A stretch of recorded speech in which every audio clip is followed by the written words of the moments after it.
So first of all, thank you for the invitation here at the Cybersecurity Workshop. My name is Zenziri Grave and I'm working as a lawyer at Timelex, which specializes in technology, data protection and cybersecurity. And today I'm going to talk about the NIS Directive, the Cybersecurity Act and the GDPR, even though I know that there are some other instruments as well that are relevant in this context. But I want to focus today on the current issues in the healthcare sector due to these legal instruments. And I will also briefly discuss the Curex platform, which is a project where I'm currently working on and that tackles all these issues, but that's for later on. The healthcare sector's increasing dependence on digital information and communication infrastructures renders it vulnerable to threats to both data protection and cybersecurity. We have seen that the theft of health data has become particularly lucrative for cyber criminals, and a breach of confidentiality, integrity, or availability of health data can have dramatic consequences for the patients affected. And the healthcare sector is therefore one of the most targeted sectors in terms of cybersecurity and data protection, and that's why I chose to focus today in particular on the healthcare sector. Let's first of all start with the NIS Directive. So it's the directive is the first horizontal EU-wide legislation on cybersecurity, or better, on the protection of networks and information systems across the European Union. And the directive provides legal measures to boost the overall level of cybersecurity in the European Union and aims at enhancing security and trust between all the member states. And as many as you know, and like said before, the NIS Directive focuses on two types of undertakings. On the one hand, operators of essential services, and on the other hand, digital service providers. Under the directive, you are considered as an operator of an essential service if the following three cumulative criteria are met. You must provide a service which is essential for the maintenance of critical societal and/or economic activities. The provision of that service must depend on network and information systems. And third, an incident would have significant disruptive effects on the provision of that service.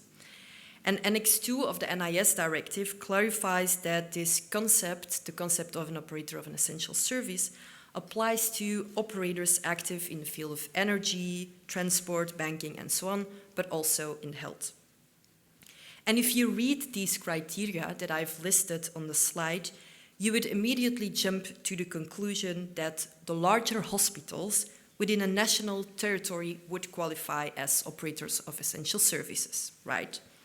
However, it's up to member states to determine which individual companies within their territory will fall within the scope of the definition. And it is remarkable that member states are very reluctant to identify companies as operators of essential services. And on the other hand, we have under the NIS Directive the digital service providers. And a digital service provider under the scope of the directive is a provider that provides a service that is an online marketplace, an online search engine, or a cloud computing service. I'm sorry, I have to go. And in practice, we see that the definition of a cloud computing service appears to be immensely wide. So the NIS Directive made it clear that a whole bunch of stakeholders will fall within this scope, because the definition of a cloud computing service under the NIS Directive is really, really broad. Applying this to the healthcare sector, could this mean that a medical mobile app provider could fall within the scope of a definition of a digital service provider? And when reading the provisions of the NIS Directive, it's striking that the directive clearly imposes stricter rules on operators of essential services in comparison with digital service providers. The reason, therefore, is, of course, that the services they provide are completely different. But like I said before, member states are very reluctant to identify companies as operators of essential services, And this may lead in practice to a very short list of identified companies, while providers of digital services are directly bound by the provisions of the NIS Directive without intervention of the member states.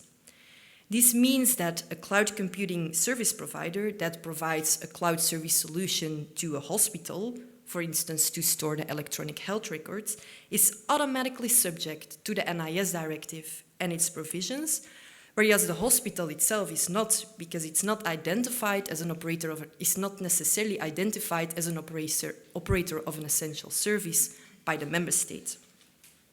And an important question that we could ask ourselves in this context is, could it be that all these months, the role of the digital service providers has been underexposed?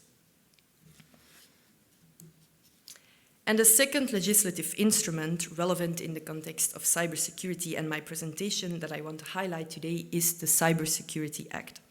Despite its name, it's of course a regulation and not an act, since we don't have acts in the European Union.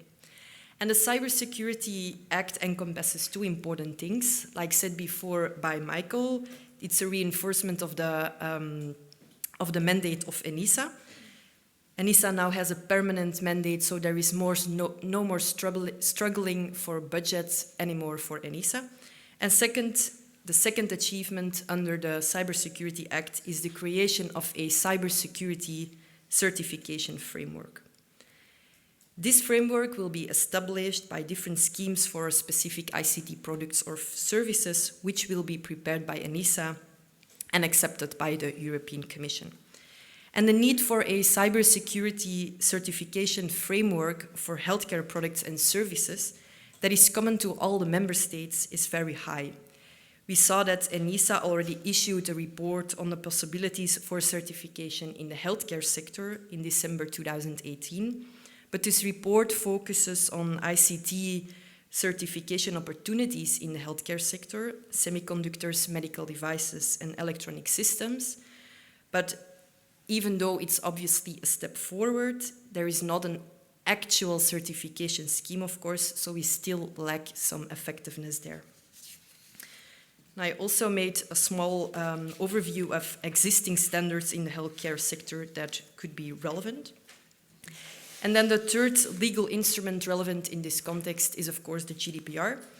As you will all know, the GDPR sets out obligations for both controllers, such as hospitals, and processors, such as cloud computing service providers, when processing personal data of EU residents. And the GDPR strongly focuses on accountability. Let's say as a hospital, as a controller, you must demonstrate that you comply with the obligations of the GDPR. You have the obligation to actively do something, so it's not enough that you have your paperwork in order. You really need to provide and give trainings, put procedures and processes in place that work in practice. And although the healthcare sector must be really prepared to this and must make sure that it's able to demonstrate its compliance with the GDPR, we often see that there is a lack of training in the healthcare sector, especially when we compare this, for instance, with the banking sector. And one of the main reasons, of course, is that the focus of the healthcare sector is more on the safety and the care of patients rather than on the security of their personal data or of their health data. But since the healthcare sector depends more and more on the digital environment, you can't secure the safety of your patients anymore if you don't secure their health data. And this brings me to my next slides, which is a comparison I've made between the NIS Directive and the GDPR. And what I try to achieve by this overview is making clear that there are some major differences between the NIS Directive and the GDPR. And I want to stress that the healthcare sector is therefore tangled up in law, because we also have medical devices regulation, in vitro, patients' rights directive, all these other legal instruments.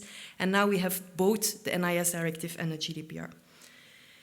It might be that hospitals, depending on what member states will decide, may be subject to both the provisions of the NIS Directive as well as the provisions of the GDPR. And it will be particularly hard for the healthcare sector to combine both legislations given that even though cybersecurity and data protection must go hand in hand, because to some extent there is an overlap between both concepts, they are not the same, and they are therefore obviously not described in the same legal instruments.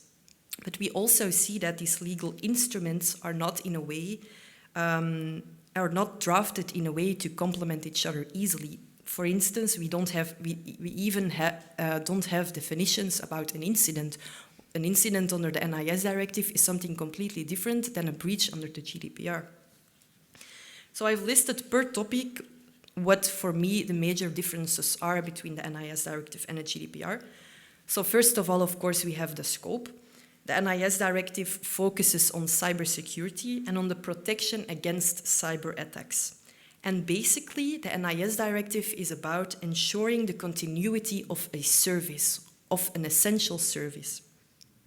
We see under the GDPR focuses on data protection and the protection against a personal data breach. But what we see here is that the focus of the GDPR lies on the protection of data subject of individuals whose personal data are being processed and not necessarily on the service lying underneath that.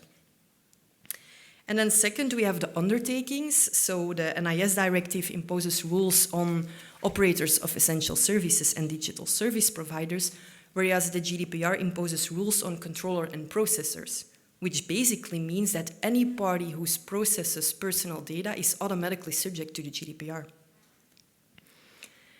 And third, the legal instrument. So the NIS Directive is a directive, so it allows each country the flexibility to adapt its own legislation.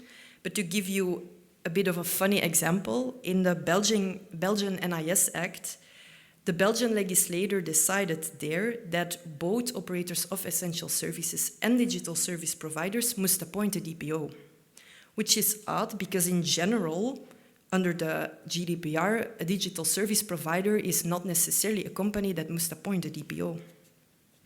On the other hand, we have the GDPR, which is a regulation, so it's stricter and member states do not have much leeway there. But we see that when it comes to health, a lot of exceptions apply, which leads again to fragmentation. An example hereof is the processing of health data.